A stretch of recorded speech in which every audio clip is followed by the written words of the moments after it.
Welcome to a very interesting episode of Ramuism. ఏ ఆస్తి కోల్పోయినా ఎవరైనా దొంగలించినా కూడా తట్టుకోవచ్చు, కానీ మనలోని కళ, మన ఆలోచనలు, మన క్రియేటివిటీ కూడా చౌర్యానికి గురవుతున్నాయంటే తట్టుకోవడం చాలా కష్టం. ఇర్రీప్లేసబుల్ ఇది. అండ్ ఇది చేస్తున్నది ఎవరో కాదు, సాక్షాత్తు artificial intelligence. Let's talk more about this. Ram Gopal Varma గారు చాలా నిర్దిష్టమైన అభిప్రాయాలతో ఉన్నారు. వర్మ గారు, సో మీ ఆలోచనలు కూడా చౌర్యం కాబోతున్నాయి అనే థాట్ మీకు ఎలా అనిపిస్తుంది? కళల్లో ఒక ఇంపార్టెంట్, చాలా పాపులర్ అండ్ ఇంపార్టెంట్, అందరి ఒక ఇంగ్రెయిన్ అయిపోయింది మ్యూజిక్. మ్యూజిక్ అనేది ఒక మనిషి కాకుండా, ఒక కళాకారుడు కాకుండా, మ్యూజిక్ డైరెక్టర్ కాకుండా ఎవరన్నా క్రియేట్ చేయగలుగుతారు, కృత్రిమంగా క్రియేట్ చేయొచ్చు అనేది మనకి ఆలోచించడానికి, ఊహించడానికి కూడా మనకి అసలు వీ డోంట్. అది నేను హార్డ్లీ ఫ్యూ వీక్స్ బ్యాక్ నేను డిస్కవర్ చేశాను దీని గురించి. అంటే ఒక ఆల్మోస్ట్ మన జాదూ టోన్ అంటారు కదా, అవును, ఒక లిరిక్ ఇచ్చి పాట అంటే 15 సెకండ్లో పాట ఇచ్చేసి, అది బాగాలేదంటే ఇంకోటి ఇచ్చేసి, మిస్ నాకు ఈ టైప్లో కావాలి, ఫాస్ట్గా కావాలి, స్లోగా కావాలి, ఎలాంటి ఇది ఇచ్చినా పాట ఇచ్చేస్తాను. అది ఎలాగ పాసిబుల్ అంటే ఇప్పుడు singer voice, music, everything generated artificially. So అప్పుడు నెక్స్ట్ ఏమవుతుందంటే, అంటే అప్పుడు ఏంటి, నేను ఒక మ్యూజిక్ డైరెక్టర్తో మాట్లాడితే తను ఏదో ఒక కాంపిటేటివ్ మ్యూజిక్ డైరెక్టర్ లాగా అని ఫీల్ అయ్యాడు. అంటే ఏఐ అది ఏదో మెషిన్ అండి, ఏదో చెత్త చెదారం వేస్తుంది. ఇప్పుడు చెత్త చెదారం కాదు, అదేంటంటే ఇప్పుడు మామూలుగా నేను ఒక మ్యూజిక్ డైరెక్టర్ దగ్గరికి వెళ్ళాను అనుకోండి, నేనేమంటాను, సరే నా సాంగ్లో సిచ్యువేషన్ ఇదండి, నాకు ఇలాంటి సాంగ్ అనేది ఒక రెఫరెన్స్ పాయింట్, ఏదో ఇలాంటివి చెప్తాను, 4-5 బ్రీఫ్స్. తను ఏదో ఒక ట్యూన్ చేస్తాడు, ఈ ట్యూన్ ఇలా అనుకోవట్లేదు, ఇది ఏదో నేను ఇంకోటి ఏదో చెప్తాను, మళ్ళీ తను ఏదో అంటాడు. దాని తర్వాత ఓకే అనుకుంటే చలనం చేసి దాన్ని మళ్ళీ దానికి ఒక మ్యూజిక్ రికార్డింగ్ చేసి సింగర్ని పిలిచి అది ఇది మొత్తం ఈ మొత్తం తతంగాన్ని అది 15 సెకండ్లు చేస్తాను. ఇది ఒక పాయింట్. అప్పుడు నెక్స్ట్ పాయింట్ ఏంటి, అది బాగా చేస్తుంది అంటే, బాగా చేస్తుంది ఎవరి దృష్టిలో బాగా చేస్తుంది అది, అంతే కదా. ఇప్పుడు ప్రతి వాళ్ళకి టేస్ట్ డిఫరెన్స్ ఉంటుంది కదా. అప్పుడు నేను సేమ్ థింగ్, నేను నిజమైన మ్యూజిక్ డైరెక్టర్ కూడా నాకు బాగాలేదు ఈ సాంగ్ అని చెప్తే ఇంకోటి చేస్తాను అంటాడు, మళ్ళీ ఇంకొక అది ఆ టైం పీరియడ్ అంత అవుతుంది. ఓకే, సో ఇప్పుడు మీకు నచ్చే వరకు 15 సెకండ్లకు ఒక పాట ఇచ్చేసి మీరు చెప్పిన దాంతోనే మీకు ఏదో ఒకటి నచ్చుతుంది కదా కొంతసేపు అయ్యాక. సేమ్ థింగ్ మ్యూజిక్ డైరెక్టర్ అయినట్టే. అవును, అంతే కదా.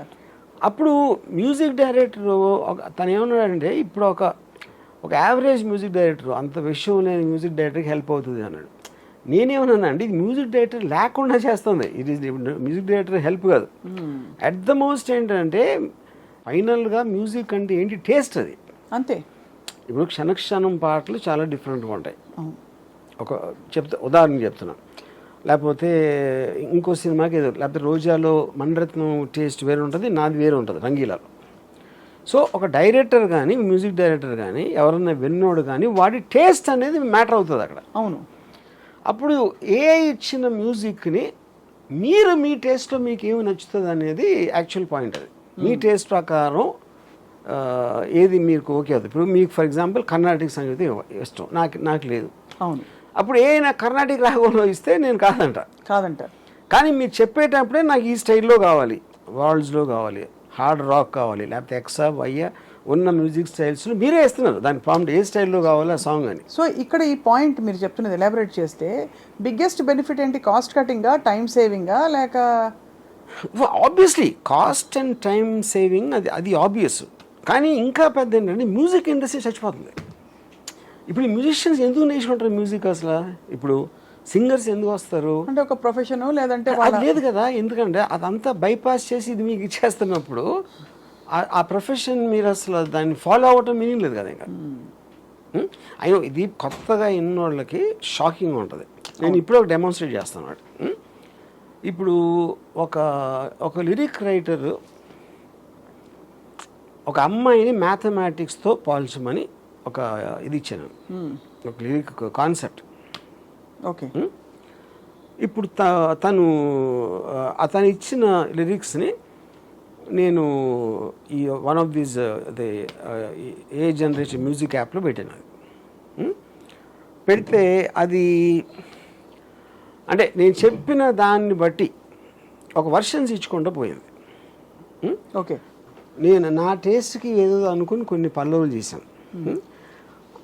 సేమ్ లిరిక్ని ఇన్ని రకాలుగా చేయొచ్చు అనేది ఫస్ట్ ఆఫ్ ఆల్ ఎవరికి ఐడియా వస్తుందని నాకు ఎంతవరకు రాలేదు. ఇన్ని ఇంటర్ప్రిటేషన్స్ ఉండగలుగుతాయి అనేది ఒకే దానికి. ఓకే, ఇప్పుడు ప్లే చేస్తాను.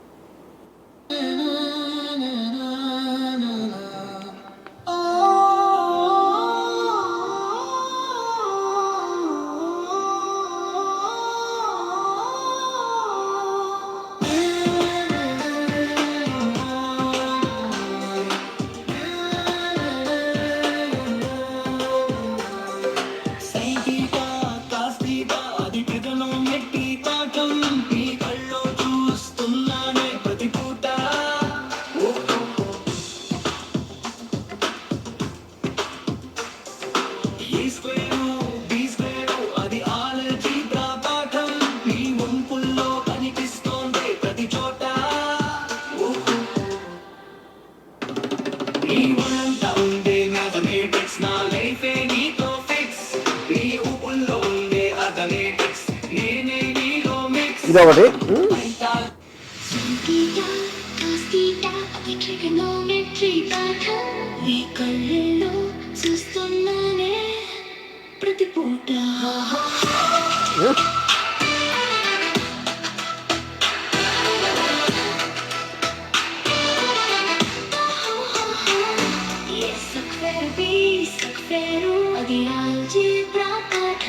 నీ వంపుల్లో కనిపిస్తుందే ప్రతి చోట.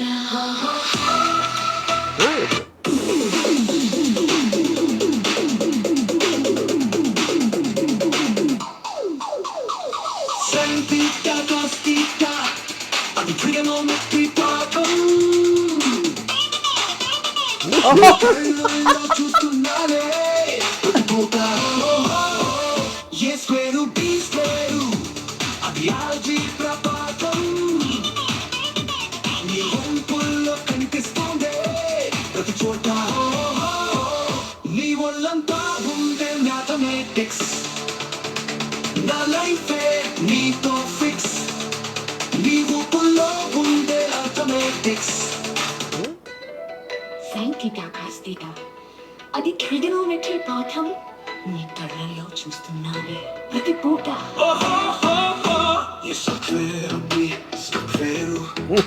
అది ఆల్జీబ్రా పాఠం, నీ వంపుల్లో కనిపిస్తుంది.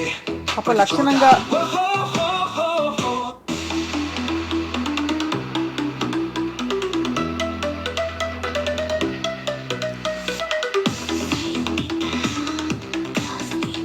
ఛాన్స్.